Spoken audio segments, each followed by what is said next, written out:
O CAR-T-cell, que é o antígeno receptor quimérico, é uma imunoterapia avançada. Ela é personalizada, né? Por quê? Porque ela é personalizada. Parece muito com um transplante autólogo, que é o transplante que o paciente recebe a sua própria célula. Ele vai lá numa máquina, que a gente chama máquina de aférese, colhe as suas células. Essas células são criopreservadas, congeladas a baixíssimas temperaturas, e depois elas são preparadas. Só que no caso do autólogo, é um preparo interno. Tem laboratórios, hospitais que têm transplante de medula óssea, tem o seu próprio lugar que prepara essas células. No CAR-T-cell não é assim. Essas células são remanufaturadas. Ela é enviada para o laboratório do medicamento, que vai preparar o linfócito C, né? Vai depositar lá, codificar, inserir genes, que a gente chama de antígenos quiméricos, que é o CAR, nas células T, nos linfócitos, né? Então, CAR-T, né? Antígenos quiméricos nas células T. Aí, depois disso, as células preparadas, criopreservadas, elas chegam para nós congeladíssimas a menos 80, menos 100 graus Celsius, e aí, a partir do momento que ela é descongelada, ela tem que ser infundida no paciente. Então, a logística de transporte do CAR-T-cell é muito complicada, né? Exige muito do farmacêutico. Adivinha quem que é o bonito que vai receber o remédio? Quem que é o bonito que vai transportar o remédio de 6 milhões congelado a não sei quantos milhões de graus abaixo? É o farmacêutico, né? Tá vendo? O farmacêutico é tudo nessa vida. Aí depois, então, esses medicamentos são descongelados, esse medicamento é descongelado, preparado e infundido no paciente. Aí, esses genes, esses receptores ligantes, eles vão se ligar diretamente nos antígenos do tumor, que são geralmente os CD19, né? Que é uma proteína bem abundante nos linfócitos. Então, é aí infundido no paciente, aí é onde começa a terapia, igual um transplante de medula óssea, né? Reconhecer, se multiplicar, combater a doença, ter o efeito lá de ablativo das células cancerígenas, né? E o que a gente tem no Brasil? A gente tem 3 medicamentos, 4, na verdade, aprovados pela Anvisa para serem usados, que é o Quinriá, o Tecartus e o Yescarta. Esses 3 medicamentos, eles já são comercializados no Brasil. Os demais, esses outros 3 que eu coloquei do lado direito, são medicamentos que são disponíveis para importação, mas é lógico que isso é mais caro ainda, porque remanufatura fora do Brasil, né, com as células do paciente, então tem que enviar a célula do paciente, então é aquela loucura.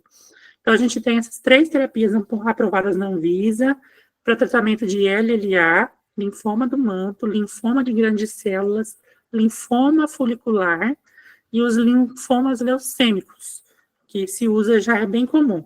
Tem alguns estudos que a gente aí vê lá no Fantástico, né, que já fez para tumor sólido e tudo mais, mas ainda caminha, né, a passos rápidos, eu diria. Aí eu coloquei só um estudo do Alctazil, que é um medicamento para um CAR-T para linfoma, para LLAB, leucemia linfóide aguda do tipo B.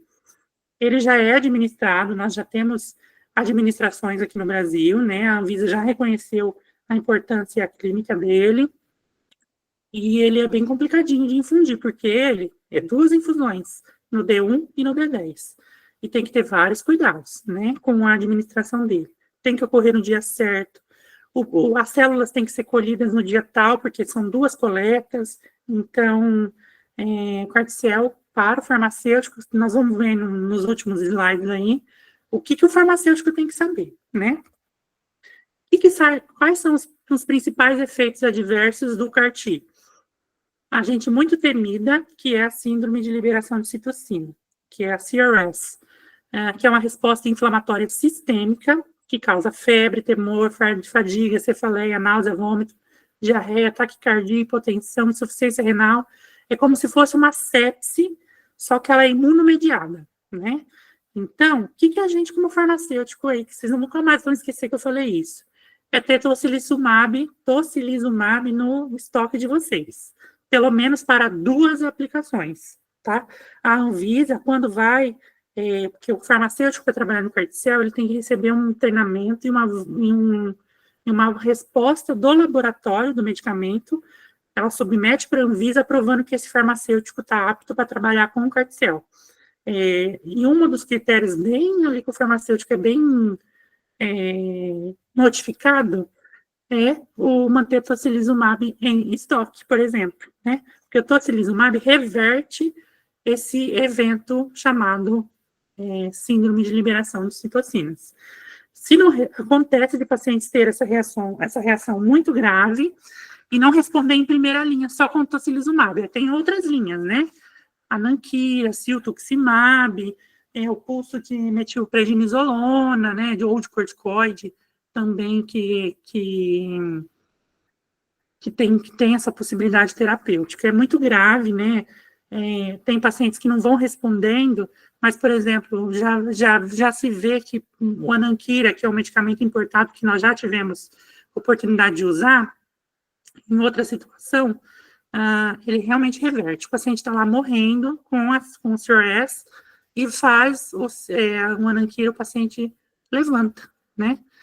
Outra coisa que o farmacêutico faz, ele está o farmacêutico está ali dentro da unidade de TMO que faz o CAR-T, a aplicação da escala de ICE. O que é a escala de ICE?